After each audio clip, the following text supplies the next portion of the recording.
Hello and welcome to everyone. अपन देख रहे थे 12th क्लास का फर्स्ट चैप्टर इलेक्ट्रिक फील्ड। ठीक है, उसके अंदर अपन ने 3 लेक्चर अब तक देख ली। अब जो अपना चौथा लेक्चर है उसका जो अपना टॉपिक है वो है फंडामेंटल प्रॉपर्टीज ऑफ चार्ज, आवेशों के मूलभूत गुणधर्म। ये है लेक्चर आपके लिए बहुत ज्यादा इंपॉर्टेंट साबित होने वाला है, तो इसको एकदम ध्यान से देखें। अपन स्टार्ट करते हैं।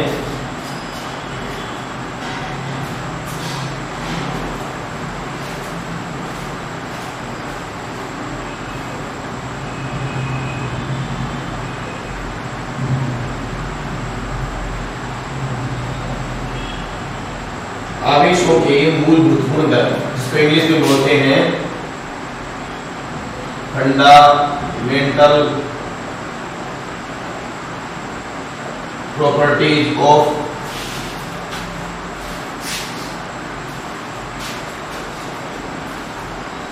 आवेशों के मूलभूत गुणधर्म।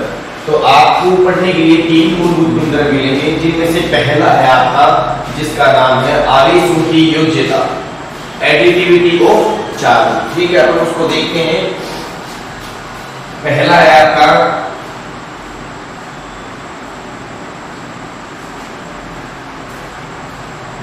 आवेशों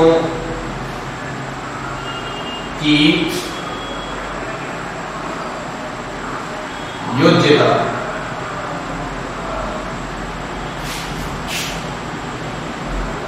एडिटिविटी ऑफ चार्ज। अंग्रेजी में जो नाम है उनका थोड़ा सा आप लोग ध्यान देंगे। ठीक है, तो जो आवेशों की योज्यता, जो आपका पहला गुणधर्म है, इसकी डेफिनेशन क्या है कि किसी निकाय में उपस्थित आवेश, किसी निकाय में उपस्थित कुल आवेश उस निकाय में उपस्थित आवेशों के बीजगणित योग के बराबर होता है। किस प्रकार आप देखिए, किसी निकाय का कुल आवेश उस निकाय में उपस्थित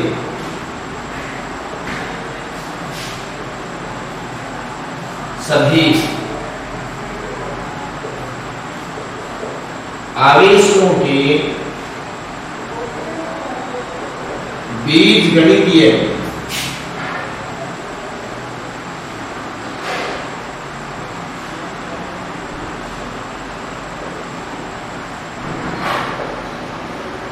योग के बराबर होता है। कि कोई निकाय है, उसमें कितना आवेश है, इसके बारे में वो क्या बताता है कि उसके अंदर बहुत सारे आवेश हैं। उन सभी आवेशों को आप बीजगणितीय योग, सामान्य योग की जो प्रक्रिया होती है उसके अकॉर्डिंग आप उसको जोड़िए और जो आपको आवेश मिलता है वो उसका आवेश है। जैसे कि ये आपका कोई निकाय है, ठीक है, इसमें प्लस का Q1 चार्ज है, प्लस का Q2 चार्ज है, माइनस का Q3 है, माइनस का Q5 है, प्लस का Q4 है, माइनस का Q6 है, ऐसे। ठीक है, तो आपको बोला कि इस निकाय का कुल आवेश कितना है, तो आप क्या लिखोगे, Q नेट या Q टोटल बराबर बीजगणितीय योग मतलब सामान्य योग विधि, प्लस का कितना Q1, प्लस का चिन्ह, प्लस के कितने Q2, प्लस का चिन्ह, इस बार माइनस का Q3, प्लस माइनस के प्लस के वापिस Q4, प्लस माइनस के Q5, फिर माइनस के Q6। इस प्रकार से इसका जो योग होगा वो सामान्य योग होगा, बीजगणितीय योग। ठीक है, आप देखते हो सोडियम, सोडियम का परमाणु क्रमांक होता है 7। कहने का मतलब सोडियम का जो परमाणु क्रमांक है वो है 11। कहने का मतलब ये है कि सोडियम में इलेक्ट्रॉनों की संख्या 11 है और जो प्रोटॉनों की संख्या है वो भी कितनी है, 11। ठीक है, तो अपन इसके ऊपर बोल सकते हैं कि नेट आवेश, कुल आवेश का मान Q बराबर होगा 0, क्योंकि आवेश का जो क्वांटा है E, इसका मान होता है 1.6 × 10⁻⁹ कूलम। अब अगर ये इलेक्ट्रॉन का है तब यहाँ पे माइनस का साइन आ जाएगा, और अगर ये प्रोटॉन का है तो ये पॉजिटिव रह जाएगा। तो जो इसके अंदर इलेक्ट्रॉन और प्रोटॉन की संख्या समान थी, इस वजह से ये आवेश उदासीन है, ये सोडियम आपका। अगर आप Na+ कर देते हैं तो कहने का मतलब है कि जो आपका सोडियम है इसके ऊपर एक इलेक्ट्रॉन की कमी होगी, तो इसके अंदर जो नेट आवेश होगा वो धनात्मक प्रकृति का होगा। ठीक है, तो अगली प्रॉपर्टी के बारे में अपन देखते हैं, अगला जो गुण है उसके बारे में देखते हैं। इसको उतार लीजिएगा पोज करके, मैं साइड में आया उस टाइम क्या पोज कर देना तो उतार देना। ठीक है,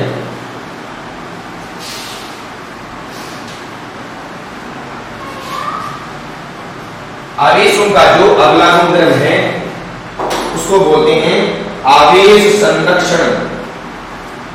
आवेशों का संरक्षण 2 नंबर वाला है, उसको हम क्या बोलते हैं? आवेशों का संरक्षण। आवेशों का संरक्षण, कंजर्वेशन ऑफ चार्ज।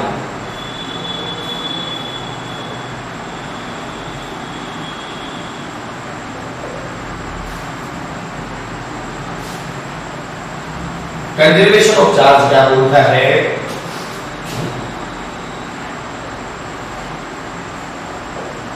आवेशों के संरक्षण के अनुसार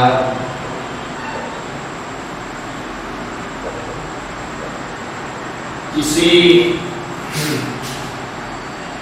भी विलगित निकाय का कुल आवेश हमेशा संरक्षित अथवा नियत रहता है। आवेश का जो संरक्षण का नियम है वो आपको क्या बताता है कि किसी भी वस्तु पर जो आवेश होता है वो हमेशा संरक्षित रहता है, नियत रहता है। एक इसका जो महत्वपूर्ण बिंदु है वो क्या है कि आवेश को ना तो उत्पन्न किया जा सकता है और ना ही नष्ट किया जा सकता है। अब आप क्या बोलोगे सर, अभी तो आपने पिछले लेक्चर में बताया कि आवेशन की ये विधियां हैं, आपने बताया आवेशन की ये विधियां, तो उसके अंदर आप अपनी तरफ से कोई आवेश बनाकर के उसके अंदर डाल देते क्या? कभी नहीं। जो उनके अंदर आवेश था उसको एक्टिवेट किसने किया? आपने किया, लेकिन आपने बनाया नहीं। इसलिए हम कह सकते हैं कि आवेश को ना तो बनाया जा सकता है और ना ही नष्ट किया जा सकता है।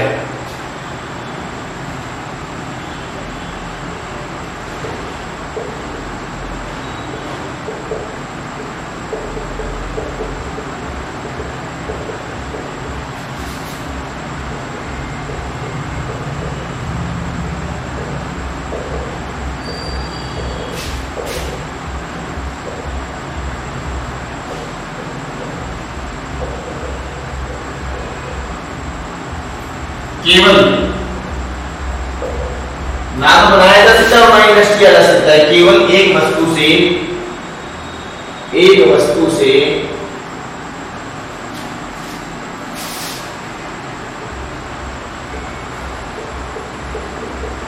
दूसरी वस्तु पर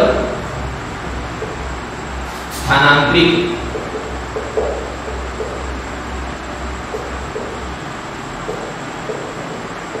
किया जा सकता।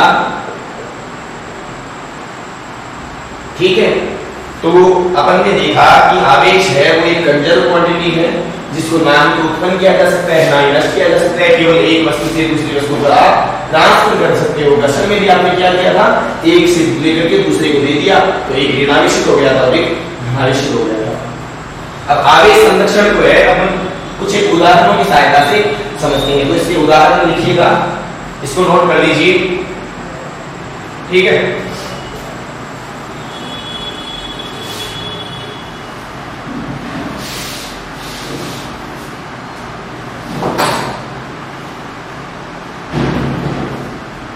एग्जाम्पल्स।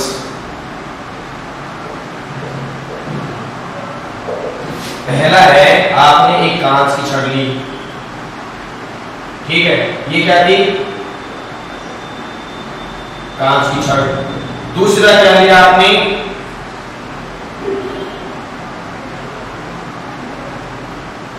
रेशम का कपड़ा, ठीक है। इसके ऊपर जो नेट आवेश था, आवेश का मान जो था वो था 0। इसके ऊपर कितना था मान आवेश का 0। लेकिन जब आपने इन दोनों को क्या किया, जब आपने इन दोनों को एक दूसरे के साथ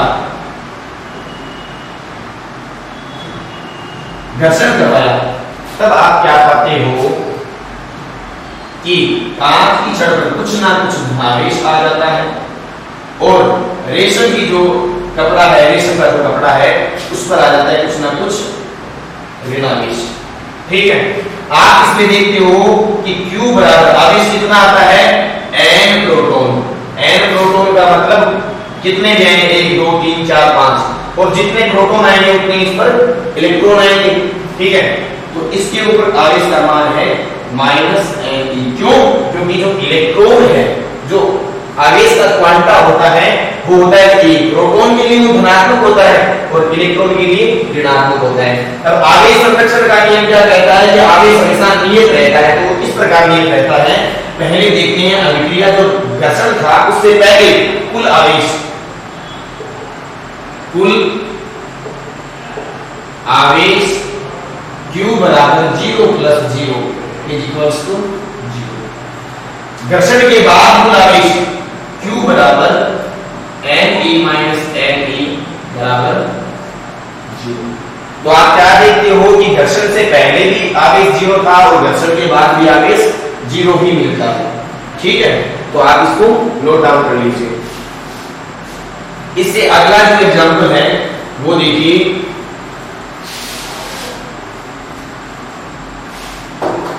वो बोलता है दूसरा एग्जांपल कि रेडियो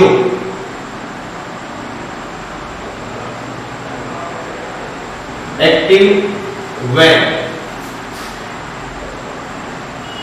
नाभिकीय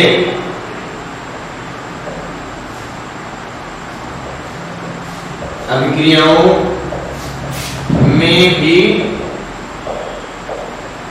आवेश संरक्षित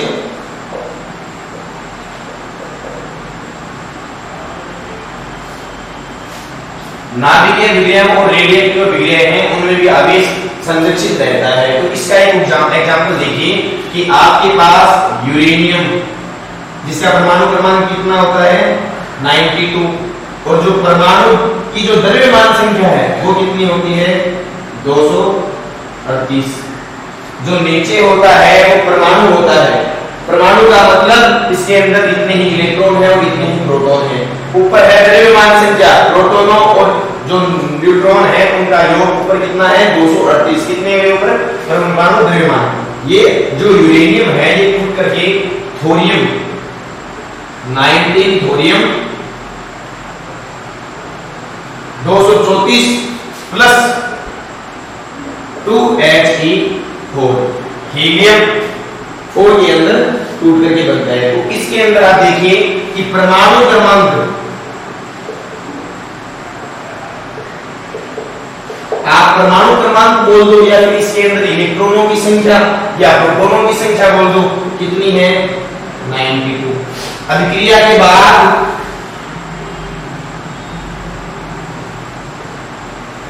परमाणु क्रमांक कितने रहे 19 + 2 = 92। तो कहने का मतलब ये है कि पहले भी कितने थे 92 और अब भी कितने हैं 92।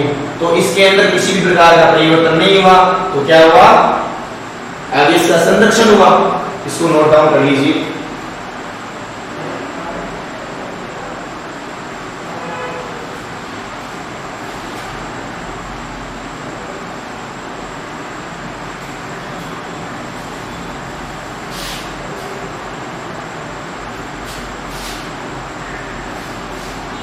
अगला एग्जाम्पल हम देखते हैं।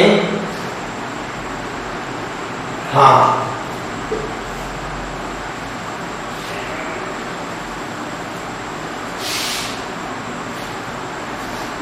जो गामा फोटोन होता है, गामा फोटोन पर आवेश का मान होता है 0। गामा फोटोन या इसको बोलते हैं युग्म उत्पादन। इसमें एक तो बनता है इलेक्ट्रॉन और एक बनता है प्रोटॉन। ये किस प्रकार, इसमें पहले नेट आवेश कितना था 0 और बाद में कितना होगा, एक तो माइनस का 1 और एक प्लस का 1, टोटल कितना होगा 0। इसमें भी कह रहे हैं आवेश संरक्षण हो रहा है, लेकिन ये क्या होता है गामा फोटोन। गामा फोटोन क्या होता है कि जब गामा फोटोन किसी वस्तु पर गिरता है या किसी भारी नाभिक पर गिरता है, तब उस नाभिक से एक इलेक्ट्रॉन और एक प्रोटॉन उत्सर्जित होता है। तो पहले जब वो गामा फोटोन था तब उसकी टोटल आवेश कितना था उस पर 0, और जब वो इलेक्ट्रॉन और प्रोटॉन उत्सर्जित करता है तब भी उसका टोटल आवेश कितना रहा 0, क्योंकि इलेक्ट्रॉन और प्रोटॉन का आवेश परिमाण में समान एवं विपरीत प्रकृति के होते हैं, तो इसलिए आपके पास आवेश का संरक्षण भी रहता है। तो अब तक आपने क्या पढ़ लिया, आवेशों के मूलभूत गुणधर्म में पहला मूलभूत गुणधर्म आपने देखा आवेशों की योजना, और दूसरा देखा आपने आवेशों का संरक्षण। ठीक है,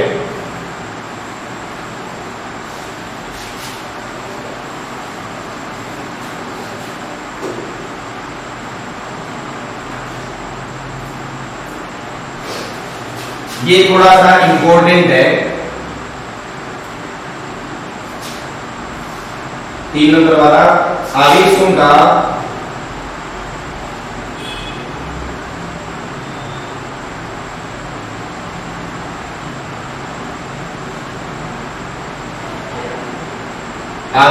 क्वांटमीकरण, या इसको इंग्लिश में बोलते हैं क्वांटाइजेशन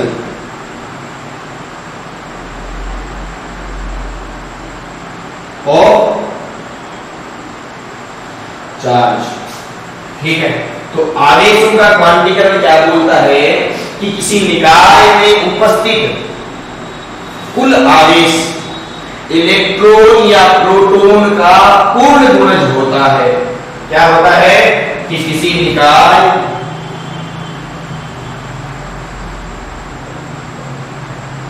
या पदार्थ में उपस्थित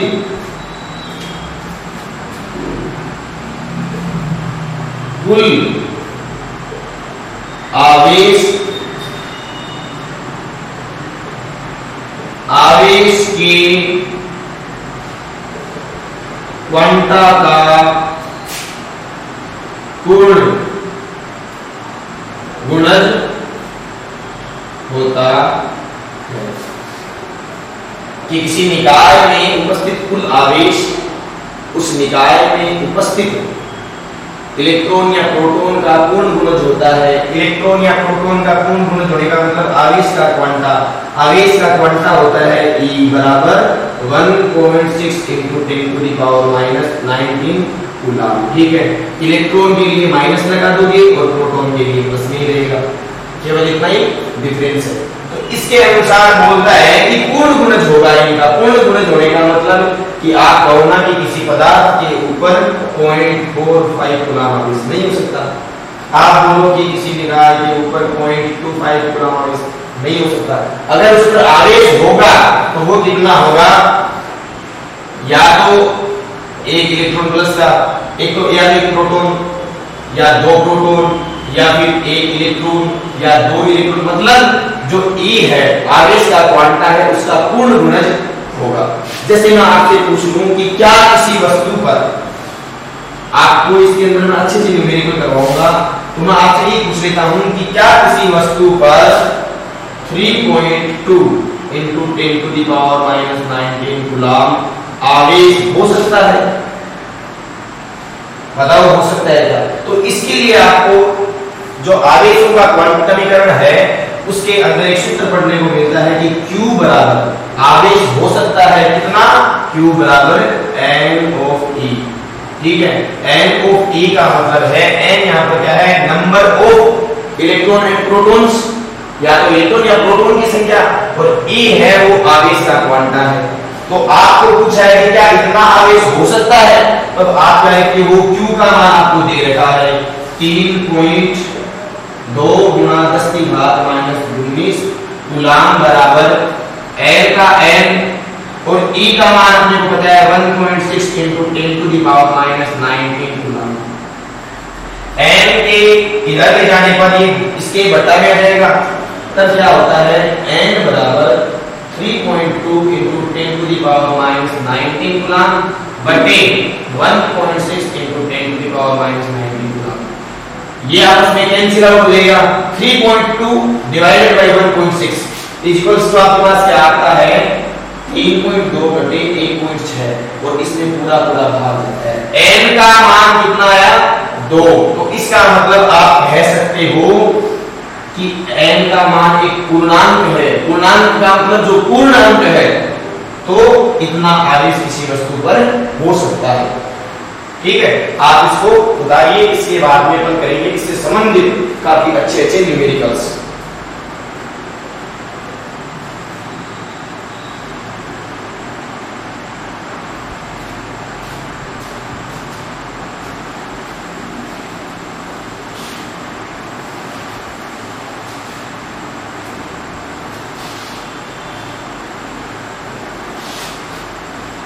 सबसे पहला क्वेश्चन है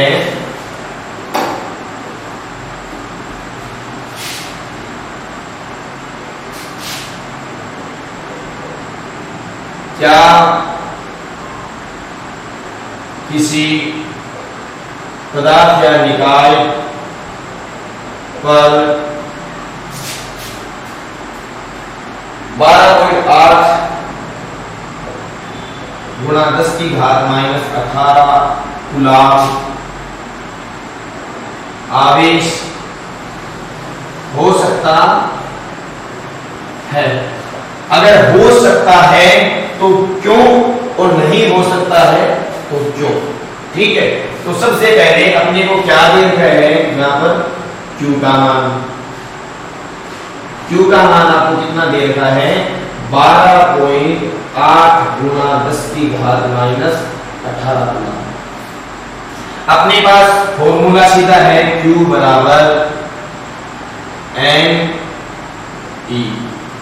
Q का मान आपको दे रखा है, E का मान अपने को पता है और n का मान अपने को ज्ञात करना है। n बराबर क्या होगा Q अपॉन E। ठीक है, तो n बराबर अपने पास क्या आता है, Q का मान है 12.8 गुणा 10 की घात माइनस 18 कूलम बटे E का मान कितना है 1.6 गुणा 10 की घात माइनस 19 कूलम। ठीक है, अब अपन क्या देखते हैं, ऊपर है 10 की घात माइनस 18 और नीचे है 10 की घात माइनस 19। नीचे कितनी ज्यादा हुई 12.8 गुणा 10 की, ये तो कैंसिल आउट हो जाएगा, 12.8 बटे 1.6 गुणा 10 की घात माइनस 1। 10 की घात माइनस 1 किसको लिखते हैं, अगर 1/10 1/10 होता है तो उसको आप लिख सकते हो 10 की घात माइनस 1। 1/100 होता है तो आप इसको लिख सकते हो 10 की घात माइनस 2। ठीक है, तो नीचे क्या है 1/10 की घात 1। अगर इसको ऊपर की तरफ ले जाएंगे तब ये कितना हो जाएगा 10 की घात माइनस 1। अगर नीचे है 1/10 की घात माइनस 1 तो आप इसको ऊपर ले जाओगे तब क्या कर दोगे 10 की घात 1। अगर ऊपर से नीचे ले जाना हो या नीचे से ऊपर ले जाना हो तो उसके जो घात का चिन्ह होता है उसको बदल दो। तो ये जो नीचे था इसको अपन ऊपर ले गए, तो ये हो गया 12.8 गुणा 10 बटे 1.6। पॉइंट से पॉइंट कैंसिल आउट हो जाएगा, ये कितना आएगा आपके पास 1280 बटे 16। 1280 में 16 का भाग दोगे तब कितने आएंगे आपके पास 126 8 16 अंकी 128। ठीक है, तो इसके अंदर आपने ये किया 0 आ गया, तो आपके पास आंसर कितना आया 80। तो 80 पूर्णांक है या नहीं, अपन कहेंगे हाँ पूर्णांक है। तो पूर्णांक है इसलिए इतना आवेश किसी वस्तु पर हो सकता है। इसने कहा कि क्या किसी पदार्थ पर इतना आवेश हो सकता है, अगर हो सकता है तो क्यों, और नहीं हो सकता है तो क्यों। तो हो सकता है और होने का जो कारण है वो ये है क्योंकि ये n है जो पूर्णांक है, पूर्ण अंक है। ठीक है, अपन देखिए अगला न्यूमेरिकल, ये उतार लीजिए आप।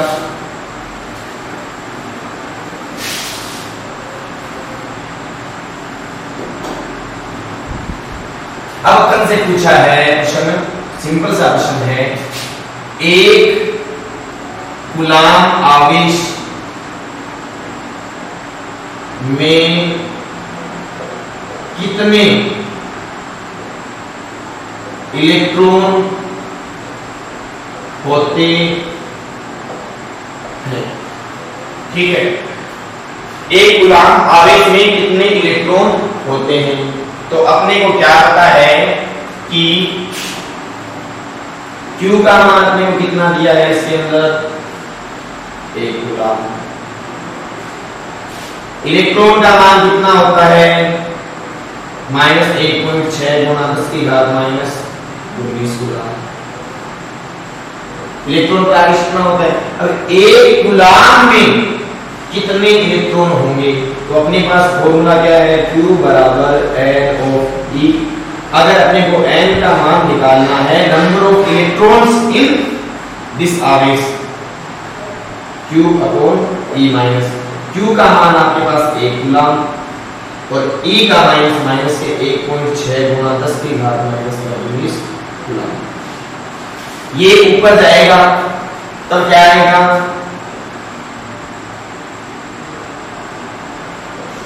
1.6 10 की घात माइनस, जो 19 के ऊपर है वो किस में बदल गए, +19 में। अपन इसको ऐसे भी लिख सकते हैं 10 गुणा 10 की घात 18 बटे 1.6 और 1.6 का आप भाग दीजिए 10 में, कितनी बार रहेगा? आप इसको ऐसे लिख सकते हो ना, 100 बटे 16। ये पॉइंट आपने डायरेक्ट ऊपर आपने 0 ऐड कर दिया इनटू 10 की घात 18। ठीक है, अब आपको क्या करना है, 16 का भाग देना है 100 में। 16 का भाग 100 में लिखते हो तो 6.25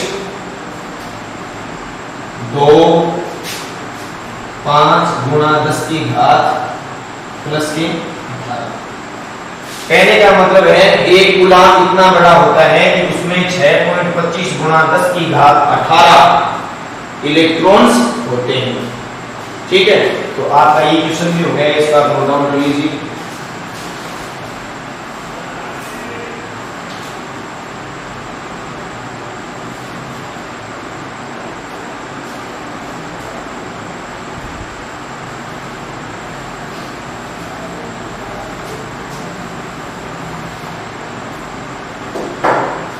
अगला क्वेश्चन है, आपसे पूछा कि हीलियम के नाभिक में कितना आवेश होता है? हीलियम का, ये हीलियम, इसका परमाणु क्रमांक, ये हीलियम, इसका परमाणु क्रमांक Z से लिखते हैं, जिसको कितना है, तो कहने का मतलब इसमें इलेक्ट्रॉनों की संख्या कितनी है, 2। इसमें प्रोटॉनों की संख्या कितनी है, 2। 2 इलेक्ट्रॉन और 2 प्रोटॉन है इसके अंदर। अब अपने को पूछा है नाभिक में कितना आवेश होगा, तो नाभिक में इलेक्ट्रॉन होते हैं, प्रोटॉन, तो अपने को पता है नाभिक में क्या होते हैं, क्या होते हैं, प्रोटॉन। ठीक है, तो अपने पास जो सूत्र है वो क्या है, Q बराबर NE। ठीक है, और अपने को पता है कि Q बराबर N का मान कितने हैं इलेक्ट्रॉन, 2, तो 2E। और अपने को पता है कि E जो आवेश का क्वांटा या प्रोटॉन का आवेश है वो होता है 1.6 गुणा 10 की घात -19। तो ये क्या आ जाएगा आपके पास, Q = 3.2 × 10⁻90 कूलाम। ठीक है, तो ये आ गया आपका हीलियम के नाभिक में आवेश का मान। अगला क्वेश्चन देखिए, इसको नोट कर लीजिए।